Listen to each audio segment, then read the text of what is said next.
നമസ്കാരം. നമ്മൾ ഇന്ന് കാണുന്നത് ആന്ധ്രാപ്രദേശിലെയോ തെലങ്കാനയിലെയോ ദൃശ്യങ്ങളല്ല, മറിച്ച് അമേരിക്കയിലെ ഡാളസ് നഗരത്തിലെ കാഴ്ചകളാണ്.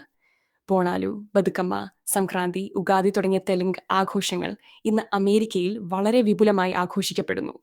ജോർജിയ സംസ്ഥാനം ബതുക്കമ്മ ഉത്സവത്തിനായി തെലങ്കാന ഹെറിറ്റേജ് വീക്ക് പ്രഖ്യാപിച്ചു കഴിഞ്ഞു. ടെക്സസിലെ ഫ്രിസ്കോയിൽ NTRന്റെ ജന്മദിനം തെലുങ്ക് ഹെറിറ്റേജ് ഡേ ആയിട്ടാണ് ആഘോഷിക്കുന്നത്. ഇന്ന് ഏകദേശം 1.2 മില്യൺ തെലുങ്ക് ജനത അമേരിക്കയിൽ ജീവിക്കുന്നുണ്ട്. അമേരിക്കയിലെ IT മേഖല ഭരിക്കുന്നത് സത്യ നദല്ലയെയും ശന്തനു നാരായണനെയും പോലുള്ള തെലുങ്ക് പ്രതിഭകളാണ്. ഹിന്ദി കഴിഞ്ഞാൽ അമേരിക്കയിൽ ഏറ്റവും കൂടുതൽ സംസാരിക്കപ്പെടുന്ന ഇന്ത്യൻ ഭാഷ ഇന്ന് തെലുങ്കാണ്. ഹൈദരാബാദിൽ വിസ ബാലാജി എന്ന പേരിൽ ഒരു ക്ഷേത്രം പോലുമുണ്ട്.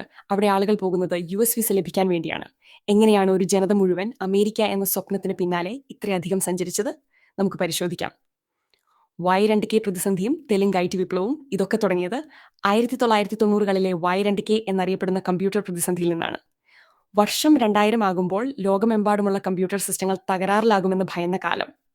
ഈ വലിയ പ്രശ്നം പരിഹരിക്കാൻ അമേരിക്കയ്ക്ക് ലക്ഷക്കണക്കിന് സോഫ്റ്റ്വെയർ എഞ്ചിനീയർമാരെ ആവശ്യമായി വന്നു. കുറഞ്ഞ ചിലവിൽ മികച്ച എഞ്ചിനീയർമാരെ അവർ ഇന്ത്യയിൽ കണ്ടെത്തി. അതേസമയം ആന്ധ്രാപ്രദേശിൽ മുഖ്യമന്ത്രിയായിരുന്ന ചന്ദ്രബാബു നായിഡു ഹൈദരാബാദിനെ ഒരു IT ഹബാക്കി മാറ്റാനുള്ള ശ്രമത്തിലായിരുന്നു. ഹൈടെക് സിറ്റി നിർമ്മിച്ചപ്പോൾ പലരും അദ്ദേഹത്തെ പരിഹസിച്ചു. എന്നാൽ മൈക്രോസോഫ്റ്റ് CEO ബിൽ ഗേറ്റ്സിനെ നേരിട്ട് കണ്ട് ഹൈദരാബാദിൽ അവരുടെ ആദ്യ വിദേശ ശാഖ തുടങ്ങാൻ അദ്ദേഹം പ്രേരിപ്പിച്ചു. അതോടെ എല്ലാം മാറിമറിഞ്ഞു. പിന്നാലെ ഗൂഗിളും ആമസോണും പോലുള്ള കമ്പനികൾ ഹൈദരാബാദിലേക്ക് എത്തി. വിദ്യാഭ്യാസവും അമേരിക്കൻ സ്വപ്നവും തെലുങ്ക് കുടുംബങ്ങൾ വിദ്യാഭ്യാസത്തിന് വലിയ പ്രാധാന്യം നൽകുന്നവരാണ്. തങ്ങളുടെ കുട്ടികളെ പഠിപ്പിക്കാൻ ഭൂമി വിൽക്കാൻ പോലും അവർ തയ്യാറായിരുന്നു. 1990കളിൽ ആന്ധ്രയിൽ 100ൽ താഴെ എഞ്ചിനീയറിംഗ് കോളേജുകൾ മാത്രമേ ഉണ്ടായിരുന്നുള്ളൂ എങ്കിൽ 2010 ആയപ്പോഴേക്കും അത് 700-ലധികമായി വർദ്ധിച്ചു. ഓരോ തെലുങ്ക് വിദ്യാർത്ഥിയുടെയും ലക്ഷ്യം ഒരു IT ജോലി നേടുക, തുടർന്ന് ഉപരിപഠനത്തിനായി അമേരിക്കയിലേക്ക് പോവുക എന്നതായി മാറി. അമേരിക്കയിലെ പല നഗരങ്ങളും ഇന്ന് ഒരു തെലുങ്ക് അയൽപ്പക്കം പോലെയാണ് തോന്നുക. ഡാളസിനെ അവർ സ്നേഹത്തോടെ ഡാളസ്പുരം എന്ന് വിളിക്കുന്നു. ഇരുണ്ട വശങ്ങൾ.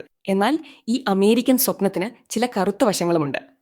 അമേരിക്കയിൽ സെറ്റിൽഡായ ഒരു എഞ്ചിനീയർക്ക് 70 ലക്ഷം മുതൽ 2 കോടി രൂപ വരെയാണ് സ്ത്രീധനം ആവശ്യപ്പെടുന്നത്.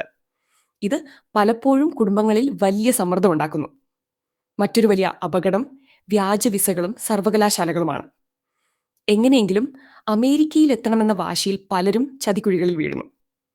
2019 യൂണിവേഴ്സിറ്റി ഓഫ് ഫാർമിംഗ്ടൺ എന്ന വ്യാജ സർവകലാശാലയുമായി ബന്ധപ്പെട്ട് 600ഓളം വിദ്യാർത്ഥികൾ പിടിക്കപ്പെട്ടു.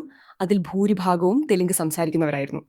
2024 മാത്രം ഇത്തരം തട്ടിപ്പുകളിലൂടെ തെലുങ്ക് കുടുംബങ്ങൾക്ക് 250 കോടിയോളം രൂപ നഷ്ടപ്പെട്ടതായാണ് കണക്കുകൾ. ഉപസംഹാരം: തെലുങ്ക് ജനതയുടെ കഠിനാധ്വാനവും നേട്ടങ്ങളും തീർച്ചയായും പ്രശംസനീയമാണ്. അവർ ഇന്ന് ലോകം ഭരിക്കുന്നു. പക്ഷേ നമ്മൾ സ്വയം ചോദിക്കേണ്ട ഒരു ചോദ്യമുണ്ട്.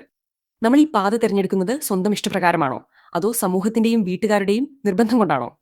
വിദേശത്ത് പോകുന്നത് നിങ്ങളുടെ സ്വപ്നമാണെങ്കിൽ തീർച്ചയായും അതിനായി ശ്രമിക്കുക. പക്ഷേ അത് വെറുമൊരു മത്സരമോ മറ്റുള്ളവരെ കാണിക്കാനോ ഉള്ളതാകരുത്.